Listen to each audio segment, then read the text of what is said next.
Hello YouTube. It is Burbazooka. That's why mosquitoes bite some people more often than others.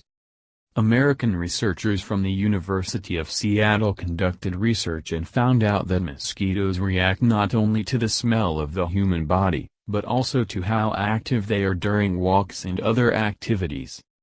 A corresponding article appeared in the journal Current Biology. Naked Science reports.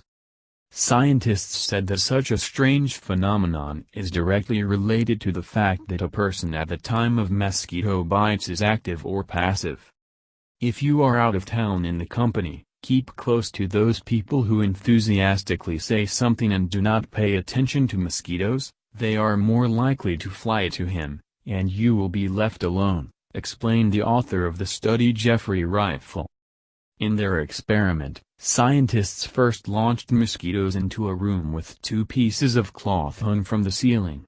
Some of the pieces were held by people and they gave out the smell of the human body that was attractive to mosquitoes, while others were clean. Mosquitoes mostly sat on a cloth that smelled like man.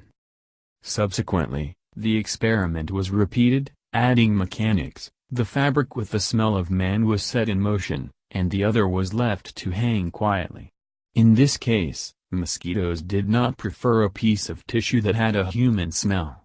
Further experiments showed that insects not only remember the object, which is difficult to sit down, but also connect this difficulty with the smell of a particular person. Thank you for your time and attention listening to me. Don't forget to hit the like button and subscribe to our channel. You can also click the bell sign to be informed about new videos. Have a great day.